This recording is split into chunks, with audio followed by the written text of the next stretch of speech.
Hello student, हम लोग पिछली कक्षा में 10वीं कक्षा हिंदी मीडियम बुक्स एनसीईआरटी के प्रश्नावली 8.1 के कुछ प्रश्नों को सॉल्व किया था।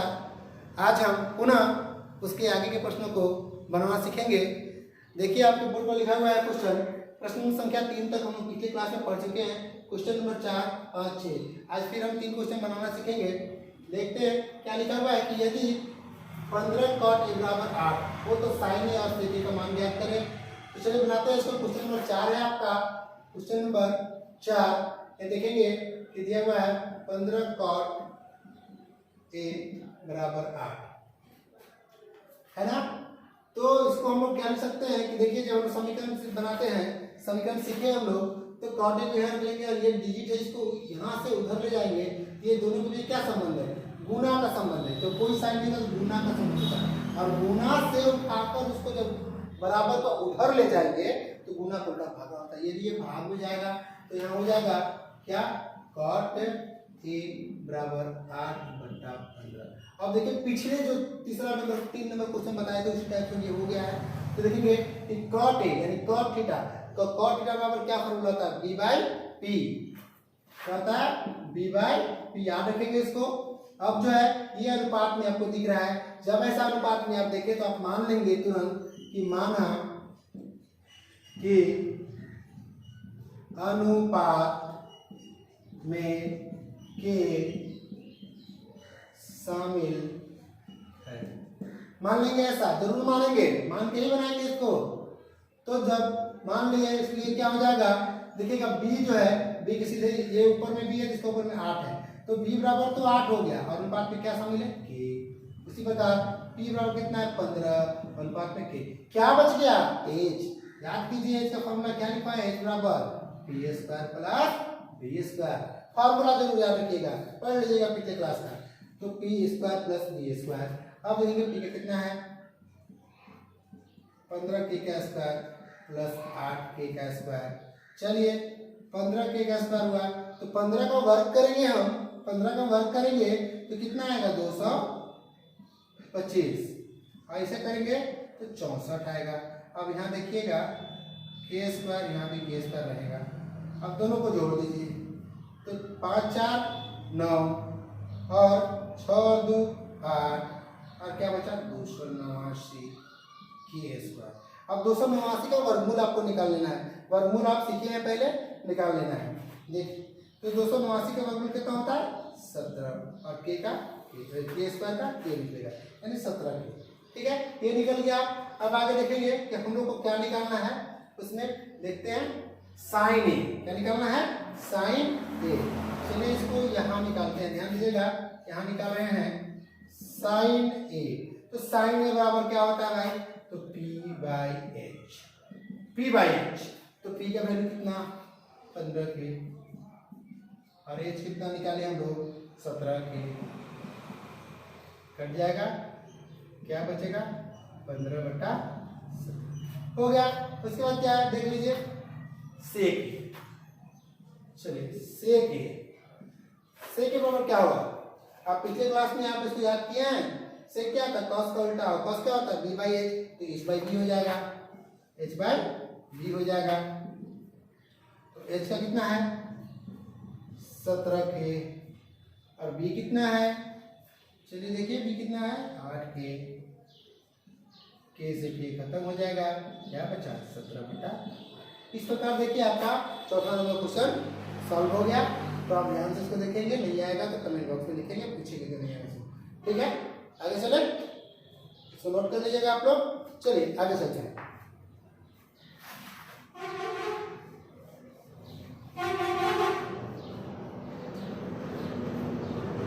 आगे देखेंगे, यदि sec थीटा बराबर 13/12 हो तो सभी त्रिकोणमितीय अनुपात परिकलित कीजिए। sec के बराबर 13/12 दिया हुआ है, इसके बाद कहता है कि अन्य सभी त्रिकोणमितीय अनुपात परिकलित कीजिए। तो अन्य सभी त्रिकोणमितीय अनुपात क्या क्या कह रहा है वो? तो देख रहा है sec के बराबर तो वैल्यू दिया हुआ है, तो sec के बाद क्या होता है? साइन होता है, cos होता है, cosec होता है, tan होता है, cot होता है। इन सभी का मान आपको निकालना है। तो चलिए बनाते हैं इसको। 5 क्या है?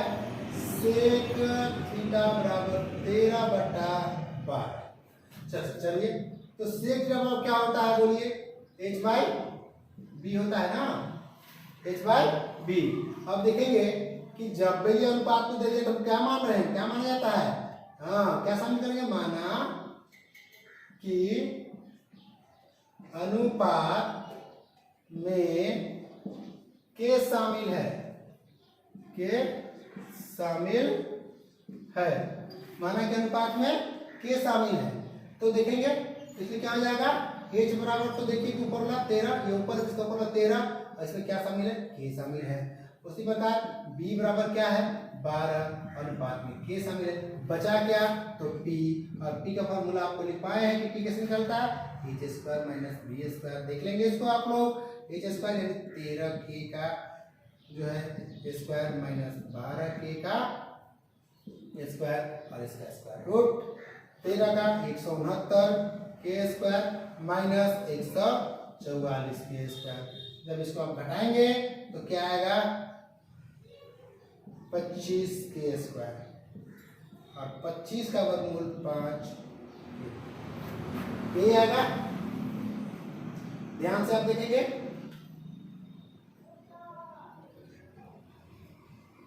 9 से 4 गया, 5 बिल्कुल, 6 से 4 गया, ठीक है, चेक कर लिए इसको हम, तो 5। अब ये जो है हमारा PB8 सभी का वैल्यू निकल गया। अब हमको निकालना है कि सभी त्रिकोणमितीय अनुपात हमको निकालना है। तो चलिए हम लोग त्रिकोणमितीय अनुपात सभी निकालते हैं, यहाँ निकाल दे तो आराम से लिखा जाएगा। चलिए लिखते हैं, कौशिक यहाँ सेक क्या दिया, सेक दिया, तो सेक हम साइन से चलते हैं, साइन थीटा क्या होता है, p/h पता है ना, तो p का वैल्यू देखेंगे 5k और h 13k, के से के खत्म, क्या बचा 5/13। चलिए साइन का निकल गया, साइन के बाद कॉस आते हैं, कॉस थीटा b/h। चलिए b का वैल्यू किधर है, यहाँ है 12k, और h हमारा कितना है 13k, के से के खत्म 12/13। अच्छा कॉस हो गया। अब आते हैं कॉसेक, कॉसेक थीटा, तो कॉसेक साइन का उल्टा होता है यानी h/p। आप देख लीजिए h/p, h कहाँ है 13k, और p कहाँ है, यहाँ है 5k, तो k से k खत्म, क्या बचा 13/5। अभी भी खत्म नहीं हुआ, अभी भी बचा हुआ है tan और cot बचा हुआ है। तो tan और cot निकालना है, तो हम यहाँ निकाल रहे हैं क्वेश्चन को, और ऊपर में निकाल रहे हैं, आप देखेंगे क्या tan थीटा बराबर p/b। p का वैल्यू कितना निकाले हैं 5k, और b कितना हमारा है 12k, तो k से k खत्म, क्या बचा 5/12। और cot थीटा, cot tan का उल्टा होता है, बस इसको उलट दीजिए b/p, यानी कि इसको उलट देना है 12k/5 के, ये और ये कट गया 12/5। तो देख लेंगे हमारा सारा का सारा त्रिकोणमितीय अनुपात ज्ञात हो गए। तो ऐसा करते हैं कि आपको प्रश्न समझ में आया होगा। चलिए आगे क्वेश्चन बनाते हैं, क्वेश्चन नंबर 6, इसको उतार लेंगे, नोट कर लेंगे आप लोग। चलिए